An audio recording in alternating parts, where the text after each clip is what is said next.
जी हाँ बच्चों, पिछले क्लास में हम लोगों ने सेक्सुअल मोड ऑफ रिप्रोडक्शन देखा।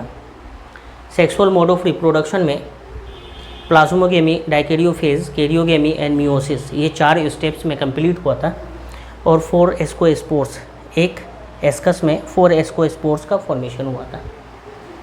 ओके, तो यहाँ पे हम लोगों ने स्टेप्स देखा था, plasmogamy, dikaryophase, karyogamy and then meiosis. यहाँ पे एक एग्जाम्पल हम लोग देखेंगे, मोरल्स और टफल्स। ये जो एस्कोमाइसिटीज़ है फंजाई में, एस्कोमाइसिटीज़ ग्रुप में जो फंगस है, एस्कोमाइसिटीज़ कर सकते हैं, फंगस कर सकते हैं, है ना। इडिबल फंगस याद रखेंगे। दो एग्जाम्पल में, है ना। एक तो मोरल्स होता है, मोरेल्स, और ट्रफल्स।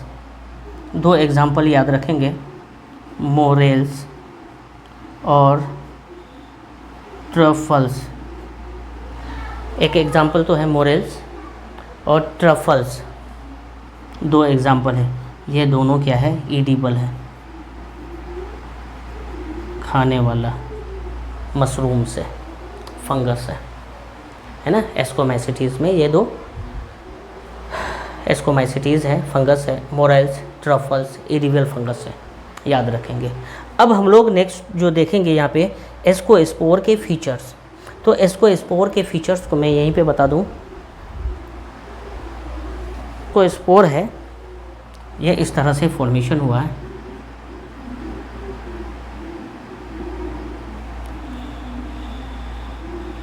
इस तरह से एस्कोस्पोर का फॉर्मेशन हुआ है और यहाँ पे इस तरह से ये घेर लिया है, इसको फ्लोटिंग बॉडी का फॉर्मेशन किया। तो ये जो हमारा है, ये क्या है, एस्कोस्पोर है। ये हैप्लॉइड बॉडी है। इनके फीचर्स को हम लोग देखेंगे यहाँ पे।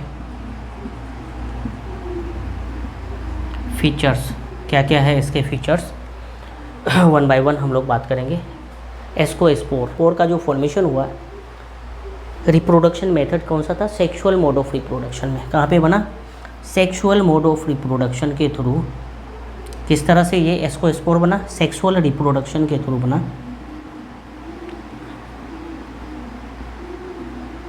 और दूसरा फीचर्स क्या बोलेंगे, 4 इन नंबर्स में बना। एस्कोस्पोर्स कितना बना, 4 in numbers, 4 in numbers.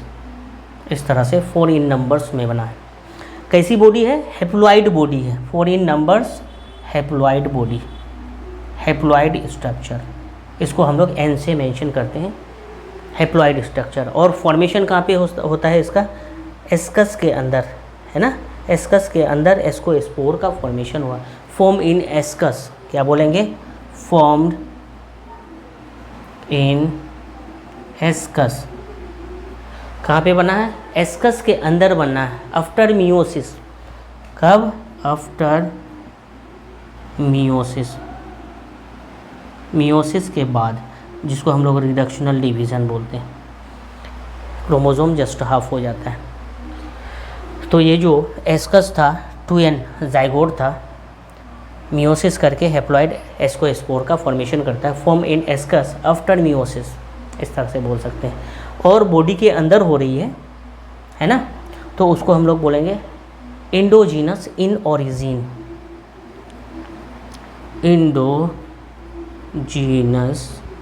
Origin,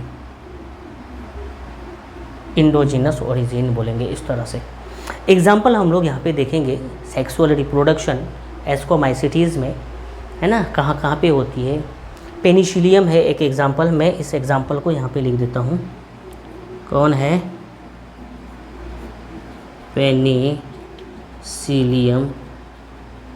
एक एग्जाम्पल पेनिसिलियम है, दूसरा एग्जाम्पल एस्परजिलस। एस्परजिलस क्या है, एस्परजिलस। नेक्स्ट एग्जाम्पल्स हम लोग देखेंगे, न्यूरोस्पोरा, न्यूरोस्पोरा।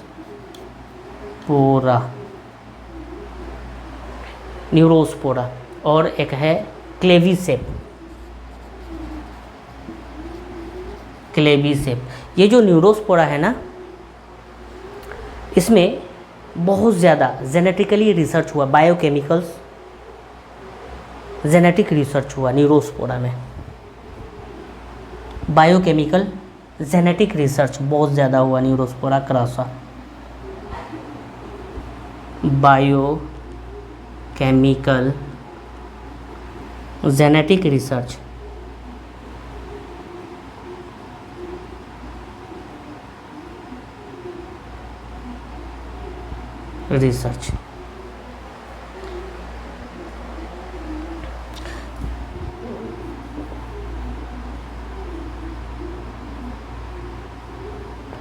है ना। इस तरह से बायोकेमिकल जेनेटिक रिसर्च यहाँ पे हुआ है बहुत ज़्यादा। Neurospora crassa very very important, biochemical genetic research इसमें हुआ, इसके जीन्स का स्टडी बहुत ज़्यादा हो गया। एक एग्जांपल है क्लेविसेप। ये 4 एग्जांपल हम लोगों ने देखा जो क्या करता है, सेक्सुअल मोड ऑफ रिप्रोडक्शन करता है एस्कोमाइसिटीज़ में। ओके, क्लेविसेप तब हम लोग मेंशन किए। इसके बाद हम लोग एस्कोमाइसिटीज़ के बाद नेक्स्ट थर्ड मेंबर्स को देखेंगे, बेसिडियोमाइसिटीज़। ओके, नेक्स्ट क्लास में। Thank you. Okay bye.